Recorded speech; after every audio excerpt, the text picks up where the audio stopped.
La paix n'est peut-être pas une destination. Il existe une histoire sur un vieux voyageur qui passa sa vie à chercher un endroit où il se sentirait enfin en paix. Il traversa des montagnes, navigua sur des océans, visita d'innombrables villages. Partout, il observait les gens. Certains vivaient dans la richesse, d'autres dans la simplicité, d'autres encore dans la pauvreté. Mais partout, il remarquait la même chose. Chaque personne portait en elle une forme de désir. Un jour, fatigué de sa recherche, il s'assit près d'une rivière. En regardant l'eau couler sans effort, il comprit soudain quelque chose. La vie ne lui résistait pas. La vie vivait sa vie. Et la vie était mouvement et le mouvement était changement. La vie bougeait simplement, en fait. Et peut-être que la paix n'était pas un endroit à atteindre. Peut-être que la paix était le moment où l'on cesse de la poursuivre en acceptant tranquillement, calmement, paisiblement ce qui est comme cela est. Quand le cœur cesse de lutter, il se passe quelque chose de positif pour chacun.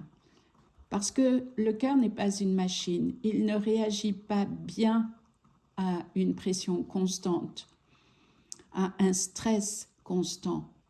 Parfois, la plus grande gentillesse que l'on peut lui offrir est simplement la permission qu'on lui offre d'arrêter d'essayer d'être si fort, de tenir à n'importe quel prix.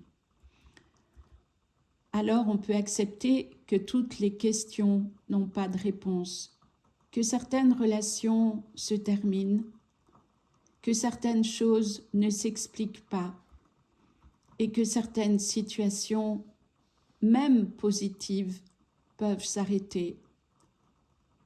Et quand cette honnêteté apparaît, une force tranquille revient, pas une force bruyante, une acceptation tranquille que tout se passe peut-être au-delà de notre volonté égotique, au-delà d'un mental qui croit savoir ce qui est juste, ce qui ne l'est pas, ce qui est bon, ce qui ne l'est pas.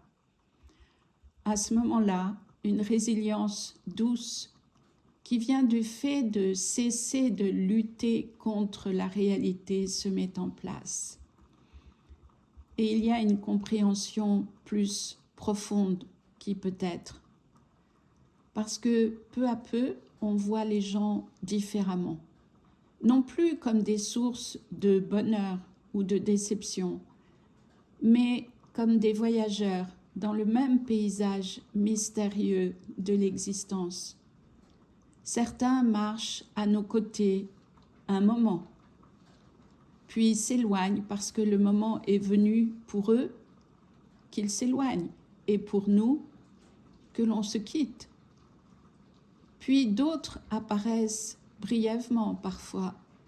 Ils sont là pour nous apporter un message, une information, nous permettre une prise de conscience révélatrice.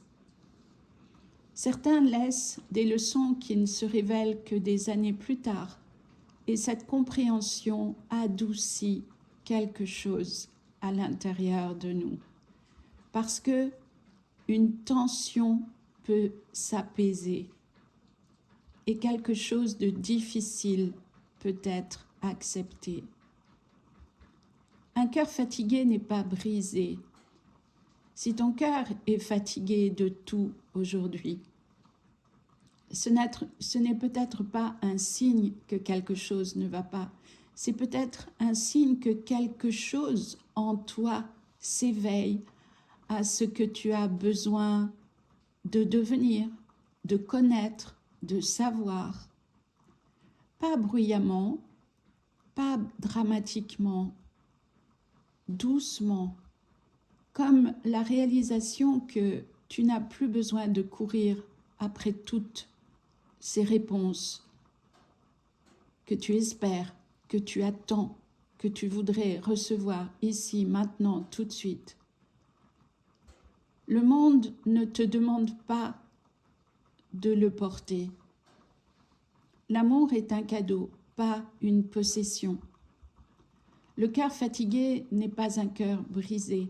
C'est un cœur qui commence à voir à travers certaines illusions.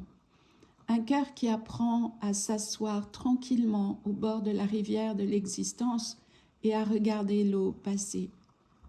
Et étrangement, dans ce calme, quelque chose peut commencer, parce que quelque chose commence à guérir. Cela se fait, c'est tout, lentement, comme la première lueur de l'aube apparaissant à l'horizon, chaque jour que nous vivons. Merci de ce partage. À bientôt, avec plaisir.